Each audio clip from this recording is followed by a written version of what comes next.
வணக்கம் தமிழ் மக்களே. இன்னைக்கு ஷஷ்டி 2ஆம் நாள் பூஜையில் மனையில் முருகருக்கு பிடிச்ச 6 எழுத்தை எழுதுறேன். கந்த சஷ்டியில் கூட இந்த வரிகள் வருங்க. ரவண பவச ரர ரர ரர ரிவண பவச ரிரி ரிரி ரிரி ரி. அந்த வரிகள் தாங்க இப்போ கொஞ்சம் மாற்றத்தோடு வந்திருக்கு. என்னன்னு பார்க்கலாமா? இதை எப்படி படிக்கலான்னா, சரவண பவ ரவண பவச வன பவசர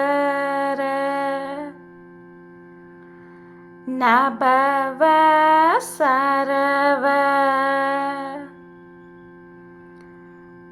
பவசரவண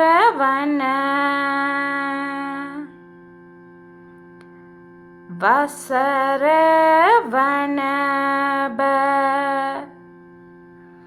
அப்படின்னு சொல்லி நல்லா முருகரை கூப்பிட்ற மாதிரி சொல்லும்போது ரொம்ப நல்லதுங்க.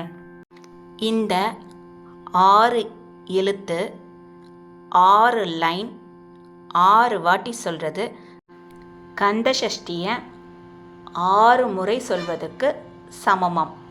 அதனால் இந்த 6 எழுத்து இப்போது ரொம்ப பிரபலமாக போயிட்டுருக்கு. இது முருகருடைய பெயரை நம்ம பலவிதமாக வர்ணிக்கிறோம்.